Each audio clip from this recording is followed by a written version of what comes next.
Of course, Kimberly is here. All right. Well, welcome everybody to our very first live roundtable. I am so excited. I'm going to bring in experts from around the fitness industry, and we get to discuss everything fitness and nutrition for ladies over the age of 40. I'm going to be your host, Erin McDermott, and I've been training for over 30 years. I've been a nurse for 25 years. I'm a plant-based athlete, bikini competitor, and now I get to coach these amazing ladies that you see on your screen today. And we have a very special guest today, Paul Revelia, and he is a well-known coach and fitness expert. He coaches bikini competitors as well as lifestyle clients. And just a short couple of weeks ago, he brought his pro bikini competitor, Daraja, to the Olympia stage, where she took 4th place. That is such an amazing awesome. feat. Awesome. Congratulations, Paul. And thank you so much for being here. And this is probably going to be fun for you. And you know, we want to talk about basically women over the age of 40 who want to stay fit and look amazing. And for people who are just starting out, you know, it's like when you come to the age of 40, 50, maybe in 60, you realize you want to live the next 50 years of your life healthy. And for somebody who's just starting out, they don't know how to eat, they don't know how to exercise, where would you start them? Yeah, so for me, the baseline I like to start with is just learning about accountability, right? So there's so much technology available now. I think the easiest thing to do is just download an app and just start plugging in all the things you're eating. That was very eye-opening for me when I first started doing it at like 31, 32, when I decided to do a bodybuilding show. And I think with all the misinformation out there over what's healthy, what's not healthy, the easiest way that I can explain nutrition to someone is just by having them track their calories for a couple days and sending me a synopsis of what they ate and going, okay, this is where their protein, their carbs, their fats are. And almost always, if I swap their fats with their protein, right, they're probably getting 100 grams of fat a day and 30 grams of protein. If you swap those numbers, you see amazing changes. And then also, I think one of the biggest misconceptions is that somehow carbs are evil, and actually restricting carbohydrates can cause metabolic issues, can cause insulin sensitivity issues, and can cause weight regain when you restrict them. So just taking the good, bad identity of food, the moral and ethical, you know, this is good, this is bad, away from food, and just understanding that all calories can be beneficial. They all have a purpose, really has helped. You know, that's kind of the philosophy of our entire company. You know, we have 28 coaches coaching athletes at this point. And that's what we really rely on, is helping people understand nutrition in the regular world, how they can just apply it to the foods they enjoy. Yeah, and I was going to ask you about the carbs, because I do have, you know, everybody track, and it's really amazing how people get on the low carb diet. They think that when I did low carb, when I did keto, I lost all this weight, but it was really because you pulled out a whole food group and you dropped your calories. So carbs are definitely not the enemy, and we really want to make that loud and clear. And I think I can tell people that to their blue in their face, and they still, it's hard for them to get over that. So I appreciate you bringing that up. All right, I want to ask a hard question. People might not like this, but alcohol. Well, I'm really surprised at the amount of alcohol women rely on, you know, after a long day of work, even on the weekends. You know, they can go through a bottle of wine, a couple of vodkas, you know, and as a nurse, I think I'm a little biased, because I've seen the toxic effects of alcohol, pancreatitis and slow toxic liver toxicity, and people die, you know. So I'm nervous when people show me that they're drinking alcohol more than 3 days a week, and they use it as something to calm themselves after a long day of work. So I don't want to judge anybody, and I don't want to say you have to pull alcohol totally, but can we drink, you know, where it's not interfering with our calories? Or yeah, so I think, yeah, so the first thing to know is that alcohol absolutely is a toxin. So when I say there are no bad foods, alcohol is not a food. It's a toxic substance that as soon as we consume it, our body is obsessed with getting rid of it. to the point where it can dehydrate us, right? And it actually stops processes like muscle protein synthesis. So is alcohol ideal for an athlete? No. Does that mean we shouldn't have some? Hey, listen, like, we're human beings. We want to be social. I fully find that it's not a problem. But what we can learn to do is, just like tracking calories from food, alcohol has calories. And so if you're going to say I'm on a 1,500 calorie diet, I promise you, you'll be shocked at how many calories come from an alcoholic drink that you could then replace with a whole lot of volume of food. And like you said, it can be used to calm, but if you're doing that, I find that exercise, meditation, there are other ways to do that. And I'm not going to judge who should do what. You know, I like to have a glass of wine or a margarita on occasion, but when my goal is fitness or fat loss or something like this, it's pretty easy for me to pull alcohol out of my approach, but it should be moderate. Right. Okay. Yeah. Thank you. And what about when somebody is coming to you and they go to McDonald's, they're addicted to sweets and cupcakes and donuts. How do they transition? I mean, do you say just cold turkey, let's go, or, take it step by step? Yeah. So this is probably going to be a funny answer because I'm pro sugar. I have zero problems with sugar when you're actually hitting your protein goals and your fiber goals for the day. I actually find that sugar for me is easy to digest. And it's a great carb source because it has zero fat, right? A lot of people associate carbohydrates with donuts. There's actually more calories from fat in a donut than there are carbohydrates, right? That's why they're delicious. Fat and carbohydrates equal delicious. So I'm not opposed to sugar as long as you are being accountable. What you soon find out is that if you're going to have something like a cupcake, which again may actually have more fat calories than it does sugar calories or carbohydrates, is that when you start being accountable to yourself, you realize instead of a cupcake with icing, you probably could have had a huge bowl of popcorn or a second serving of rice and vegetables. You felt much fuller from that, and you actually had better performance in the gym from that. So sugar has to fit. I think of it like a bank account, right? You have a budget for yourself. If you use your budget on expensive cars and then you don't have, money to provide a home, there's a problem there. Likewise, if you're spending all of your budget on sugar and not getting enough protein in the day because your calories are already met, that's where it becomes a problem. But outside of that, I try not to demonize and label good bad, because if I tell you right now you can't have something, that's the only thing you're going to want for the next 24 hours. Right. Okay. Thank you. Now, we have a couple of women in this group that came from coaches who pulled fruit. Said you absolutely cannot eat fruit. I don't agree with that. What would you say about that? So I understand the thinking, right? So this is basically, you don't actually understand human biology. You have heard that when you consume fruit, that fructose in that fruit cannot be converted to glycogen, which is then converted to the muscle. So people that don't understand human physiology hear that and think, oh, so it's going to be stored as fat. Wrong. Our liver actually has a lot of glycogen stored in it, right? So fruit has fiber, it has micronutrients, it has all these valuable things that are going to benefit us. And if you're staying within your caloric range, again, that's what's going to drive fat storage, not sugar, not carbs, excess calories above what our body is going to, use in a given day. So fruit is great for satiety. It's great for antioxidants. It's great for digestion. I start my day off with blueberries, strawberries, and a banana every single day. Like, I feel better. I'm a better human. So. All right. Awesome. Thank you for that. All right. Let's get to the nitty gritty. Cellulite. Can women get rid of cellulite? I have people using fascia blaster, infrared light, and they think they're going to take all these gadgets and all of a sudden overnight the cellulite is going to go away. Yeah. So cellulite is an ugly word. And even guys get it. I get it when I'm at my heaviest of the improvement season. It's basically, fat that kind of bunches together in certain areas of the body. Obviously, women are more predisposed to it just hormonally, but there is a magic solution to it. It's called lifting damn weights. Okay. I had a woman, she won our transformation challenges here. So we do a 90-day transformation challenge. I'm going to plug it here. It starts January 9th. We give away $50,000, yada, yada. Nobody leave me. Nobody leave me.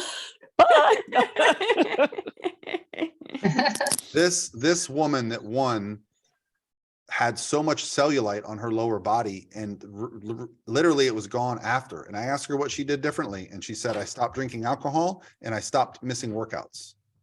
She literally was able to transform her body just by, you know, making some small tweaks to her overall daily approach. She was doing what you said, coming home, having a glass of wine and not going to the gym because she was tired.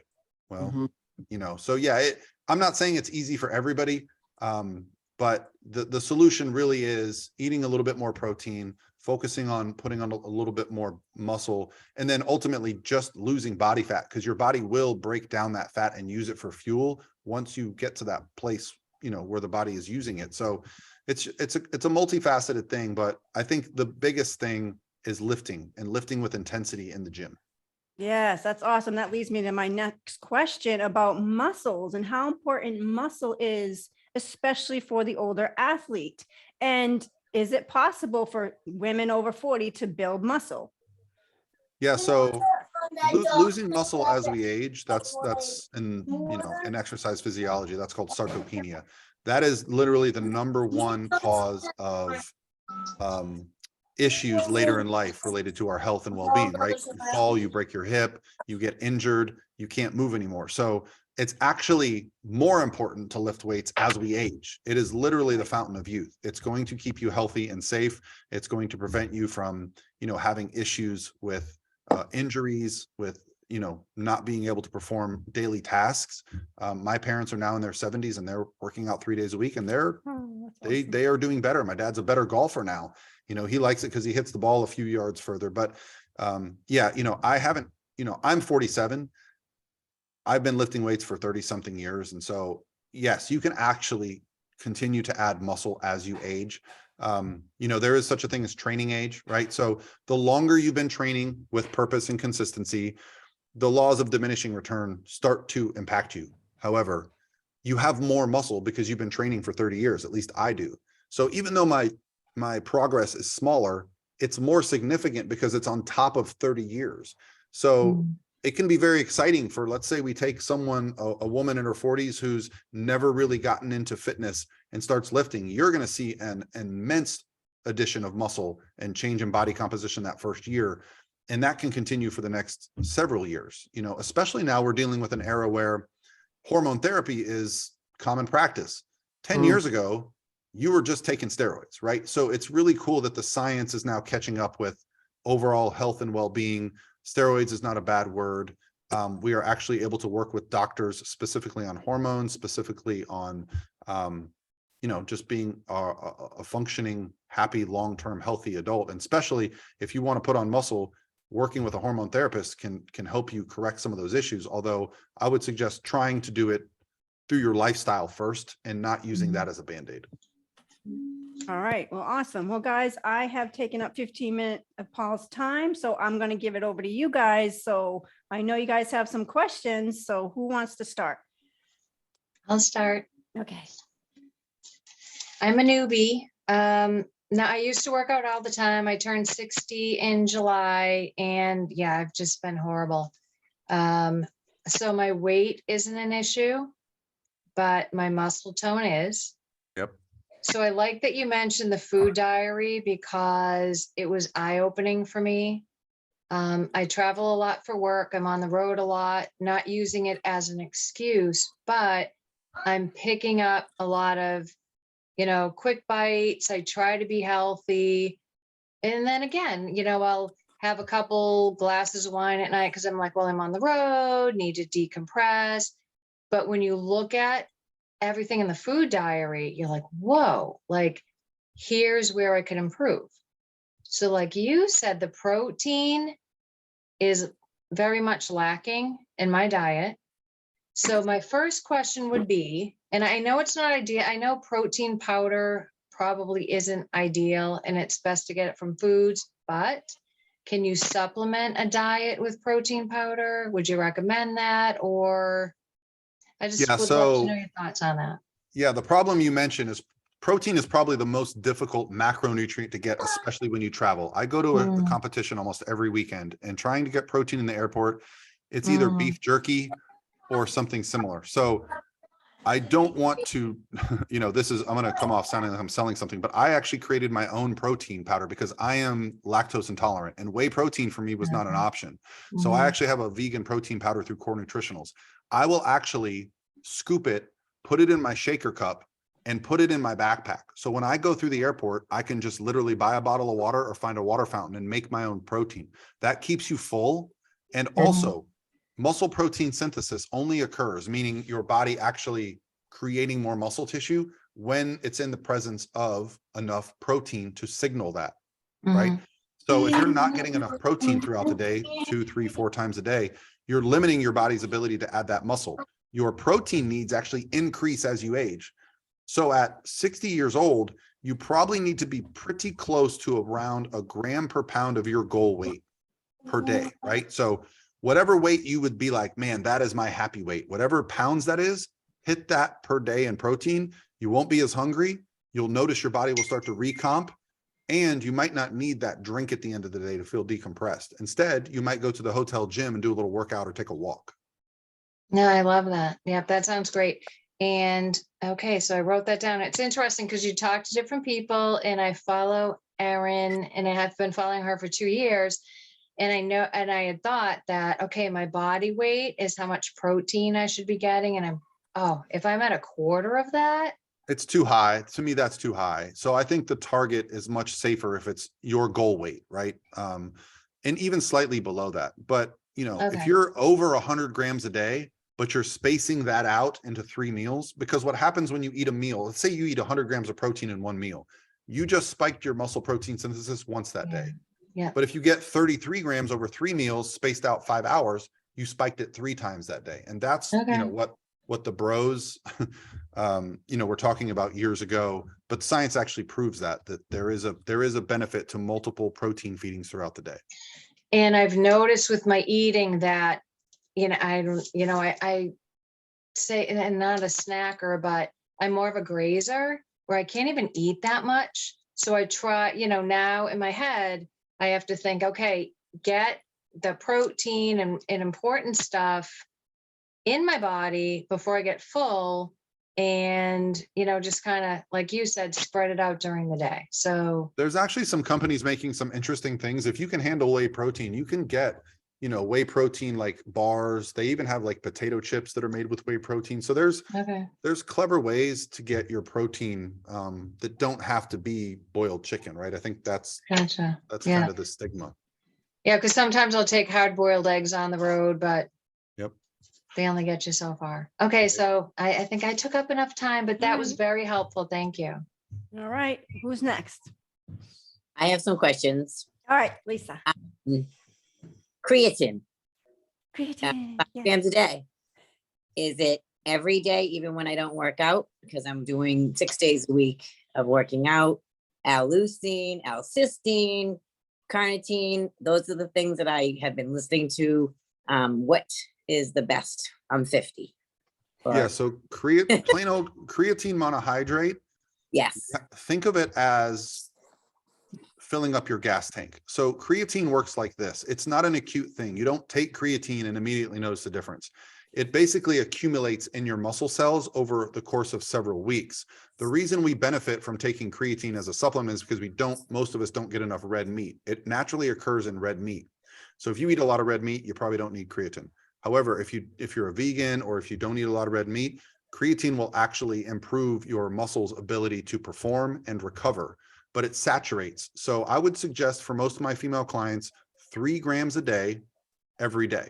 Now, once you've been doing that for a little while, you can take in as little as 1 gram per day. And then some people will notice an issue digestively if they try to take 3 to 5 grams in a single serving. So for them, I'll have them just do 1 gram 3 times a day. Again, it doesn't matter how much you take in a single sitting because it accumulates in your body. If you miss it for a day, not a problem. If you miss it for 2 days, not a problem. If you miss it for about a week, you're going to notice a day where you urinate more than normal and your weight's going to drop. That's because creatine actually stores fluid in your muscle cells. It actually makes your muscles bigger, right? So you'll notice a little bit more denseness to the muscle cells. You might even see the scale go up after a couple of days, but that's called lean body mass or muscle in layman's terms. And that's a good thing. Some women more than men get a little bit upset when the scale goes up for any reason, but This is why measurements, pictures, performance in the gym are all really good metrics to have, not just the scale. All right, awesome. Thank you. Leslie. Yeah. Leslie, just so you know, is our superstar. Before she came to me and my husband, she would already dropped 30 pounds, but she's now over 30 pounds. Mm. So she's Congrats. almost 70 pounds down. Just doing absolutely amazing. Love it. Nice. All right, go ahead, Leslie. I didn't actually have a question. Oh, you don't? Okay. No, not at this point. This is all very fascinating. And I was just talking to Sean today and saying that, like, now that I have this really, really good, I'm ready to add these little tidbits that are going to make it even better. Because doing what we've been doing is second, just nature for me at this point. But these other pieces to add into my program, I'm Love really it. interested in that. Love it. All right, great. Anyone else? Cardio. Cardio for fat loss, There cardio we for go. heart health. Yeah. What would you Oh, say, Paul? Yeah, so there's definitely a value. So we'll cover like health first. There's definitely a value to having some cardiovascular activity in your daily routine. The government recommends 3 30-minute cardio sessions a week, I believe, as a baseline. I typically coach only competitors at this point, and I've come to realize that we can't look at cardio as one thing. All activity throughout the day can be used as cardiovascular activity. So if we're looking at our daily steps, that actually can become useful information for tracking our activity. What I typically find is that when people are unable to lose weight, it's because they become less active. As we restrict calories, we naturally start to conserve energy. I tell the story all the time of one of my times I was dieting down and I couldn't lose weight. My coach added cardio and I didn't drop any weight. And he's like, well, what's going on? Couldn't figure it out. I thought back, I stopped doing the things I was doing. I stopped playing ping pong. I stopped going for walks with my dog. I started letting her just run off the leash. So I just started to conserve energy, not thinking about it. Looking back, I realized, oh, so now what I have my clients do is track their daily activity. So I do think there's definitely value in doing some conditioning, some higher intensity cardio based on your abilities. But I'm a firm believer in, I'm 47. And if I don't get up and walk at least 30 minutes on my treadmill, it's right here in front of my desk, I don't feel as good. I need to move a little bit every day. So yeah, now for fat loss, obviously it's a tool to create a deficit if you want it to be, but it has to fit the whole picture, right? You can't add cardio and subtract walking your dog and expect to lose weight. It's got to fit the big picture along with creating the caloric restriction through your diet. So it's cardio for some people is a bad word. I love cardio. I love to move. I don't like to be still. All right, awesome. I'm going to ask a question for Heidi. Heidi, she is just starting out strength training. She wants to be a bodybuilder, natural bodybuilder. But, we have to create a base. So how important and how long would you tell her to create that base for someone just starting out and she really wants to be competitive as a natural bodybuilder? Yeah, so the first thing to understand is what the criteria for the division that she wants to be competitive in, right? Because now that we have bikini, we've got figure, we've got women's physique, right? There's different criteria for those divisions. If you are new to bodybuilding, but you have a background in sports, gymnastics, track, you might have a really good foundation of muscle. Daraja, as you mentioned earlier, she played tennis all through her life until she started bodybuilding. She had that foundation of muscle in her glutes and quads and hamstrings, right? So we just had to build an upper body for her. So it's all about taking pictures, being realistic. Typically, as long as the expectation is not too high, I like doing a competition early in the career of an athlete because you're just setting the baseline. That is the baseline for the worst you will ever look on stage, right? Now, if your goal, your first show is to go in and dominate and beat everybody, you might want to wait a few years. You might require a little bit more. So for me, when I set up a phone call with an athlete, it's all about what's your expectation, where are you at now, and how do we make those things match? But it's a case-by-case basis. Obviously, as a natural bodybuilder, I would look at some of the good natural bodybuilding organizations, look at some of their athletes and get an idea. The best thing you can ever do is go to a show. Go to a show, watch the athletes compete. Because when you see Instagram, it's a highlight reel. You think everybody looks like Chris Bumstead and Aaron Stern. I got news for you. Nobody does. You go to a normal show, Aaron, you know this, and you see people from all walks of life getting on stage. Some people look like they shouldn't be up there, but who cares? They just wanted it to be a goal. And it's a wide variety, but as long as your expectation is matching what your, physique is allowing, anybody can have fun at a show. Awesome. Thank you. Okay. Heidi, I think you asked a question and we just want to hear you talk because of your accent.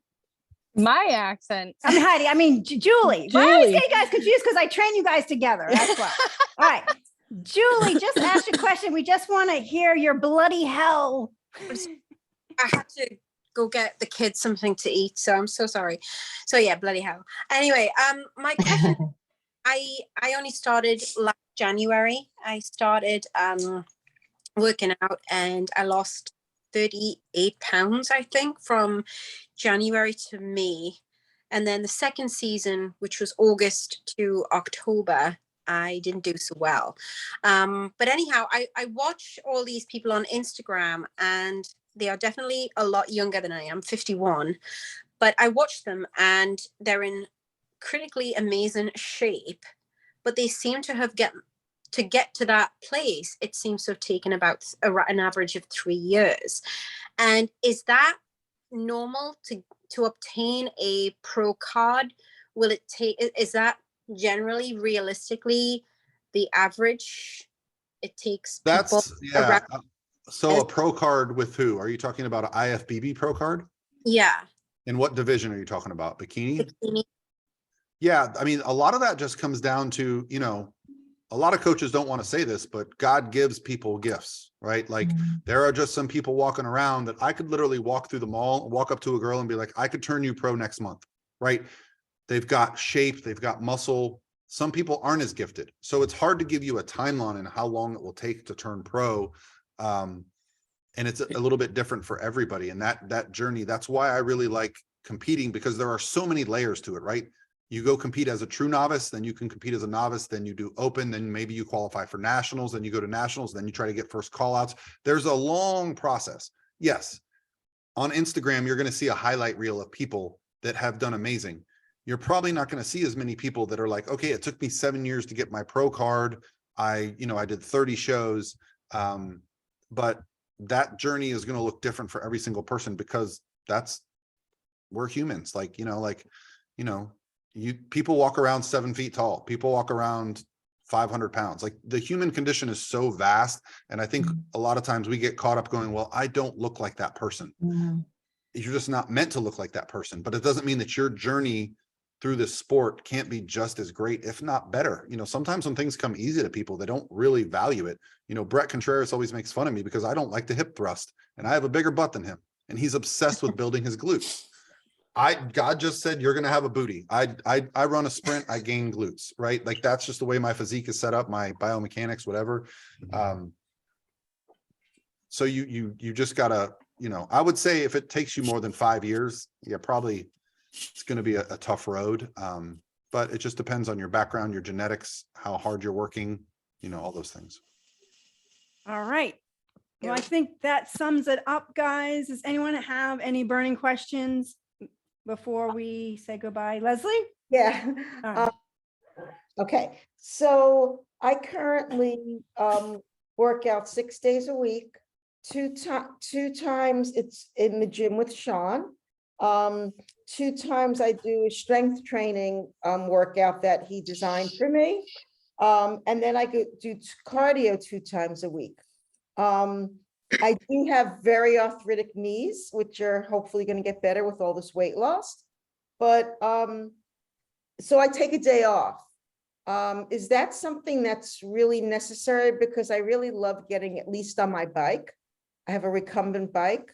Could I do that every day? I'd say movement every day is good. I think, motion is lotion. Like I think, especially as we age, movement and getting blood moving through the body actually removes inflammation and it moves nutrients to the body parts that need it more. The one thing you want to be careful of is with fitness is, the more is better approach of like lifting every day or doing cardio every day that's going to reduce your ability to recover for the next workout. riding a bike at a steady pace, incline walking, a recumbent bike, swimming, these kind of things are probably, especially for someone like you, better than doing nothing all day, right? So yeah, I'm a big believer in like moving every single day. Obviously, I think, yeah, but you just got to be careful. If you notice one day you wake up and your hip is hurting, your lower back, your shoulder, listen to your body that day. Don't get hurt, because time away from the gym, that's really can set you back. Yeah, I just had that same discussion with Sean today. So yeah, thank you. All right. Well, awesome. Well, Paul, I feel so grateful that you took your time out of your day to talk with us. And hey, guys, ladies over 40, if you're out there watching this and you want to be a part of this, we're doing this once a week. I'm bringing in fitness experts and bringing all the ladies that I'm working with to, this is about you, and you can ask your personal questions. So reach out to me on Instagram. I'm at The Ethical Nurse, Fit and Fierce Over 50, and on Facebook at Erin McDermott. All right, everybody. Well, thank you so much. Stay fit, stay strong, and we'll see you soon. And thank you so much, Paul. Thank you, Erin. Have a Thank great All right, day. see you at so the gym. much. See Okay, everybody have a at great Happy New 7. Year. Bye. Happy New Year. Happy New Year. So you guys coming back at 7? Yeah. All right, Yep. awesome. Because Okay, all bye. right, see you soon.